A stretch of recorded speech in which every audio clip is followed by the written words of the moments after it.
Hey guys, and in today's video I'm going to be starting something new on this channel. What I'm going to be doing is reading bedtime stories for young kids, and I'm going to do this every night, a chapter every day, and this has 21 chapters, so this is what it's going to be for the first 21 days. It's Matilda from Roald. So yeah, let's get started. It's a bit black because it's night time and I want to get in the relaxed mood. So the first chapter is The Reader of the Books. It's a funny thing about mothers and fathers. Even when their own child is in the most disgusting little blister you could ever imagine, they still think that he or she is wonderful. Some parents go further. They become so blinded by their adoration, they manage to convince themselves the child has qualities of genius. Well, there is nothing very wrong with all this. It's the way of the world. It is only when the parents begin telling us about the brilliance of their own revolting offspring that we start shouting, "Bring us a basin! We're going to be sick." So that's the first page. School teachers suffer a good deal from having to listen to this sort of twaddle from proud parents, but they usually get their own back when the time comes to write the end of term reports.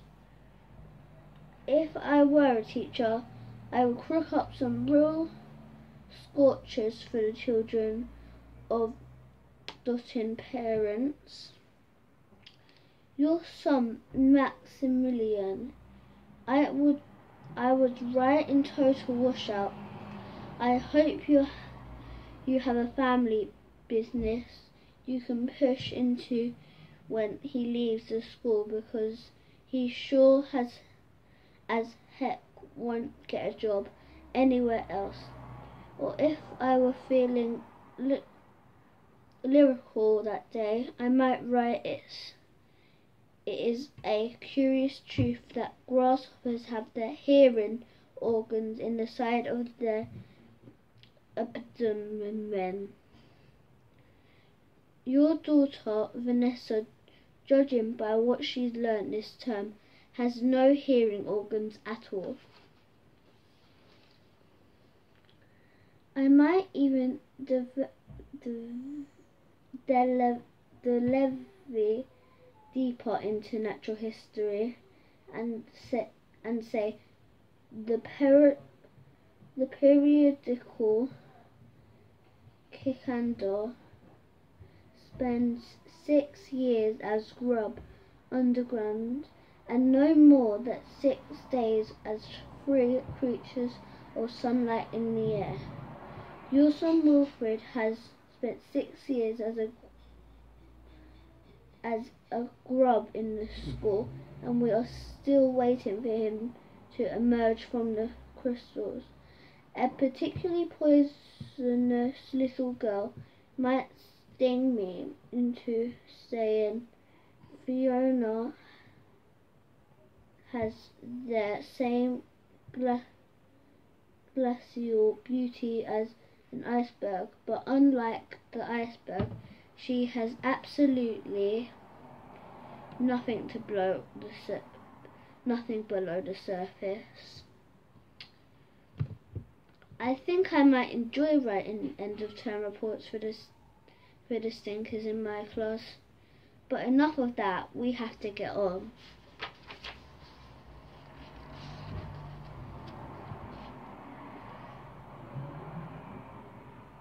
Occasionally one comes across parents who take their opposite line, who shows no interest at all in their children, and these of course are far worse than the adopted ones.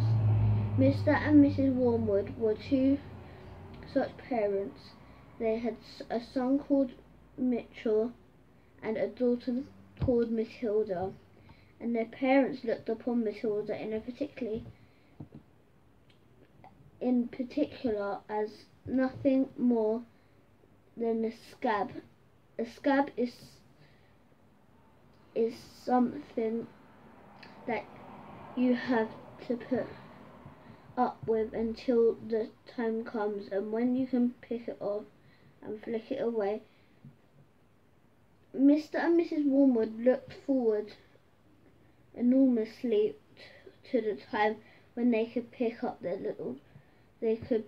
their little daughter off and flick her away, preferably into the next country or even further away than that.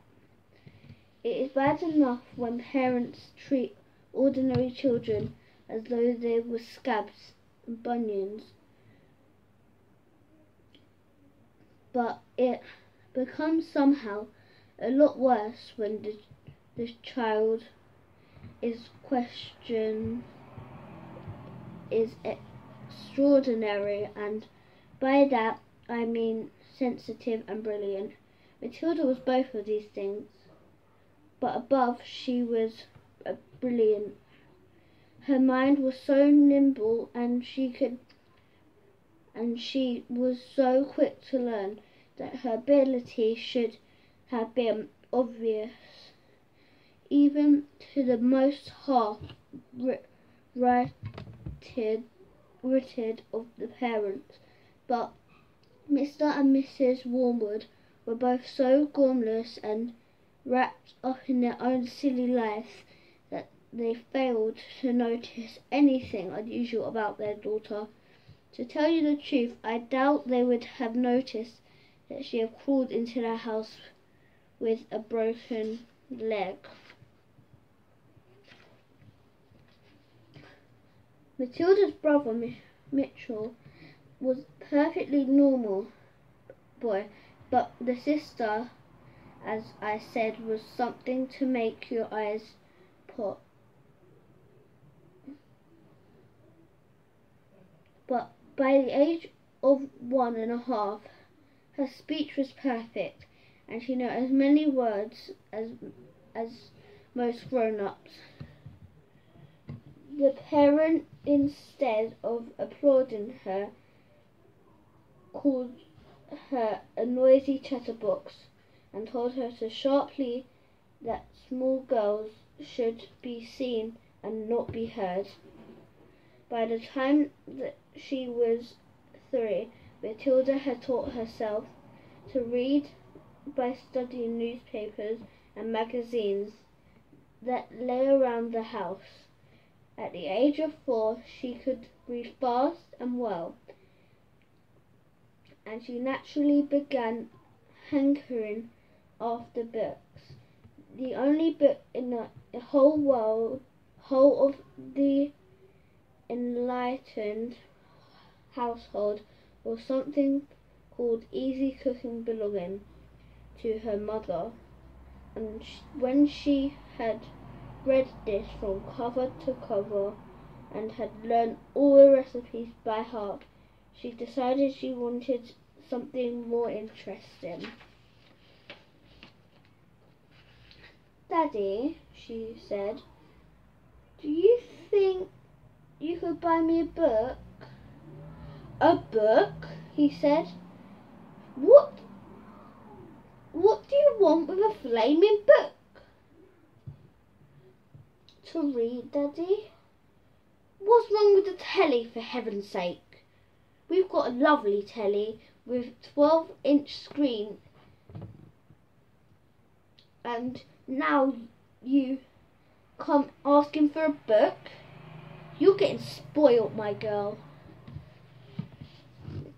Nearly every weekday afternoon, Matilda was left alone in the house. Her brother, 5 years older than her, went to school. Her father went to work, and her mother went out playing bingo. in a town 8 miles away.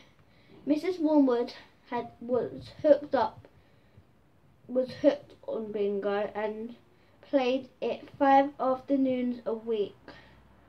On the afternoon of the day when her father had refused to buy her a book, Matilda set out all by herself to walk to the public library in the village. When she arrived, she introduced herself to the librarian. Mrs. Phelps, she asked. She might sit a while and read a book. Mrs. Phelps, slightly taken aback at the arrival of such a tiny girl, unaccompanied by a parent, nevertheless told her she was very welcome. Where are the children's book, please? Where are the children's book, please? Matilda asked.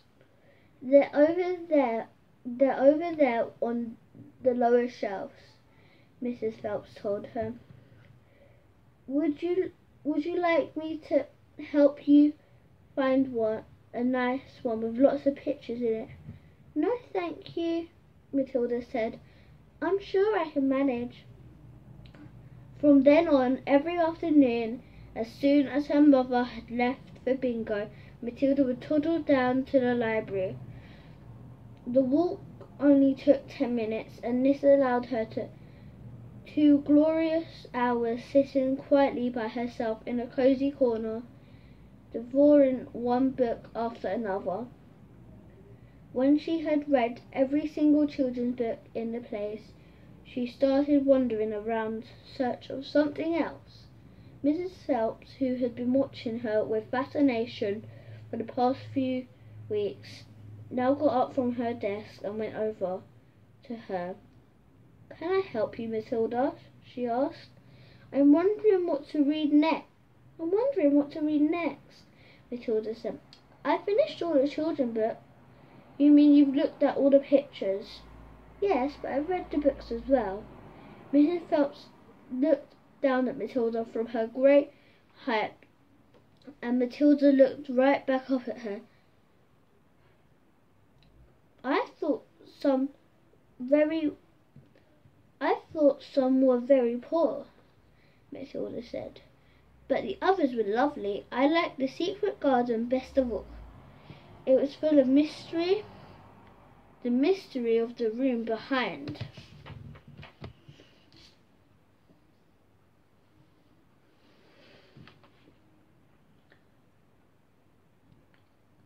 The closed door and the mystery of the garden behind the big wall. Mrs. Phelps was stunned. Exactly how old are you, Matilda? She asked. 4 years and 3 months, Matilda said. Mrs. Phelps was more stunned than ever, but she had the sense not to show it. What sort of book would you like to read next? She said. Matilda said, I would like to read a really good one that I know grown-ups read. A famous one. I don't know any names.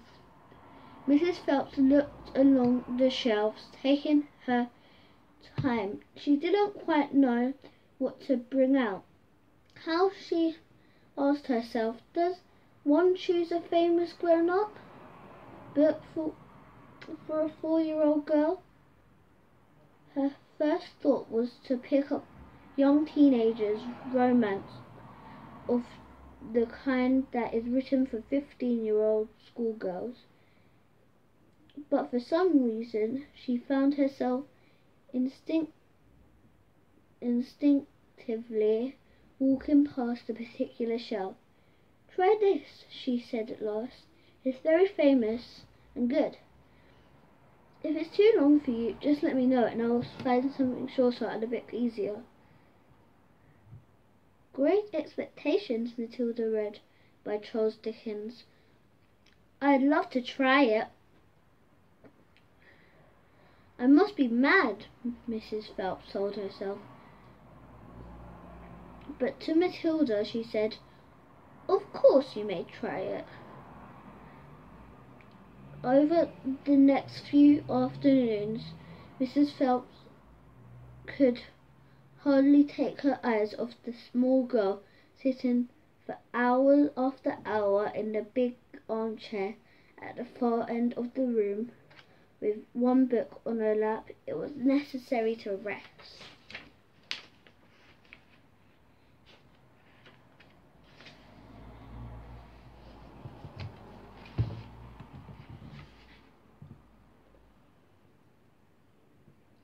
It on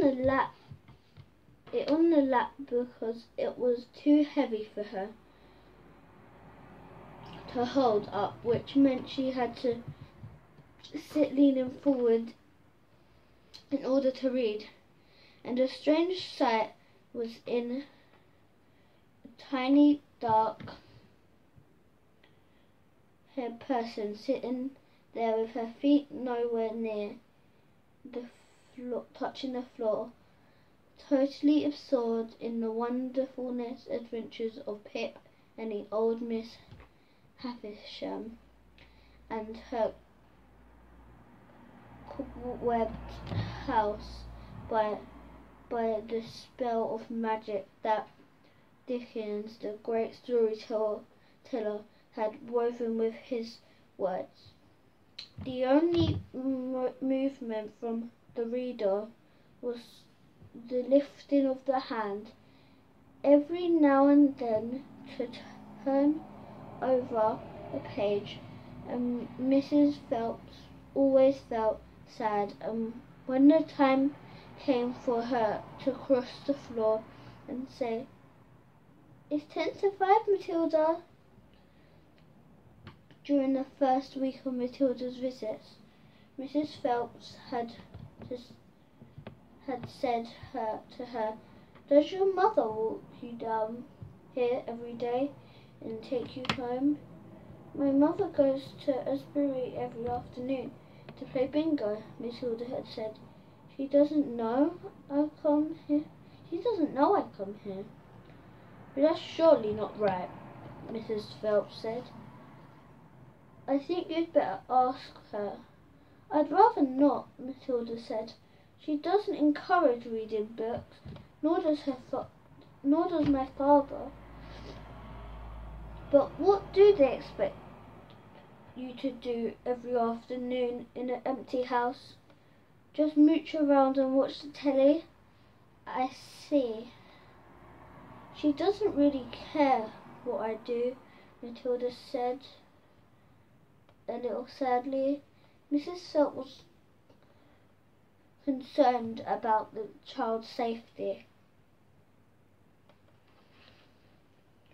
On the walk through the fairly busy village had street and the crossing of the road, but she decided not to infer within a week. Matilda had finished Great Expectations, which in that edition contained 411 pages. "I loved it," she said to Mrs. Phelps. "Has Mr. Dickens written any others?" "A great number," said the outstanding Mrs. Phelps. Should I choose another?"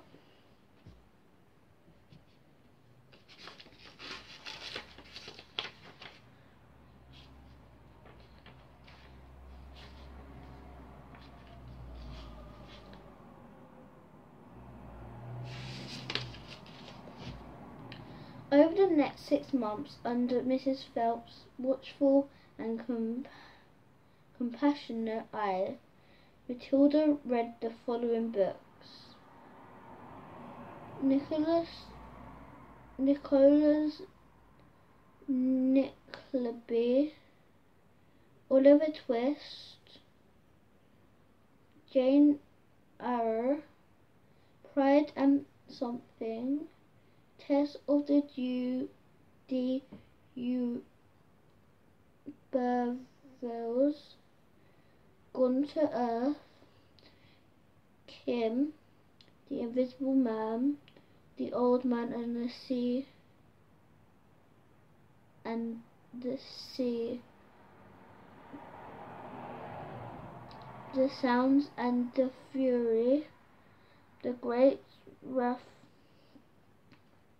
The Good Companions, Brighton's Rock, The Animal Farm.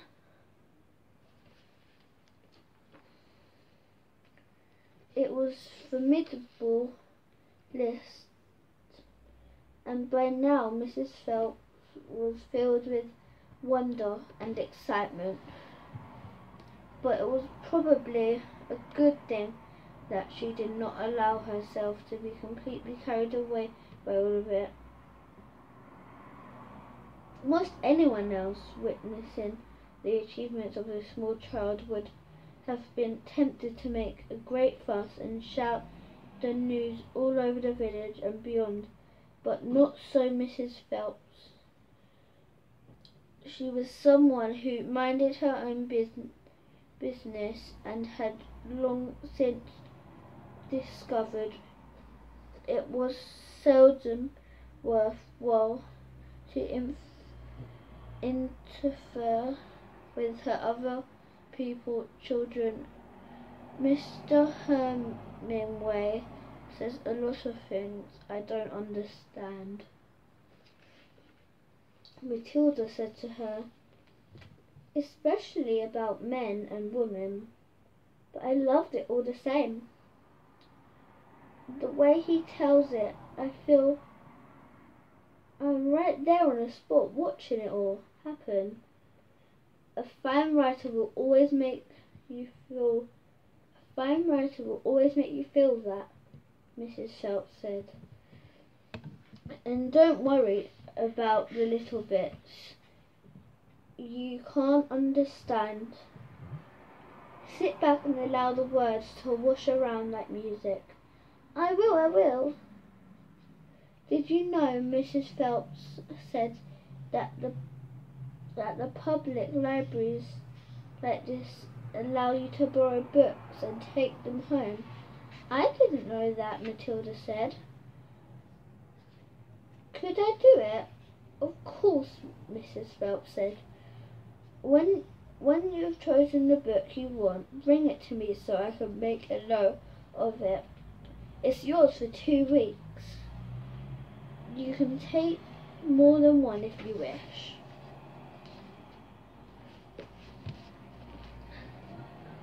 From then on, Matilda would visit the library only once a week in order to take out new books and return the old ones. Her own small bedroom now became her reading room, and there she would sit and read most afternoons, often with a mug of hot chocolate beside her. She was not quite tall enough to reach the things around the kitchen, but she kept a small box in the outhouse which she brought in and stood on in order to get whatever she wanted. Mostly it was hot chocolate.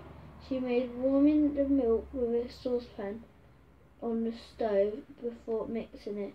Occasionally she made Bovril or Ovaltine.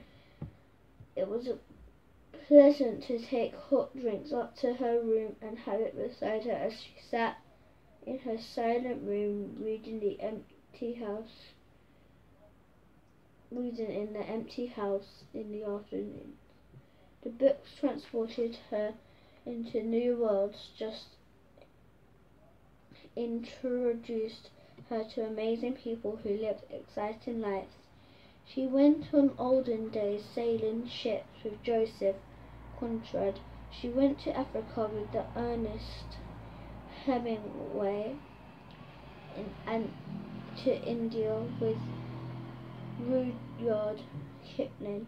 She travelled all over the world while sitting in her little room at the English village. So that is that chapter. The next chapter is called Mr. Morwood, the Great Car Dealer, and we'll be reading that tomorrow. And by the way, the reason we chose Matilda is because my dad thinks it reminds him of me, because I always used to like reading books and doing things like that. So yeah, give this video a like, see if we get to 50 likes, and comment down below if you like this new thing on the channel. So see you guys in our next video. Bye.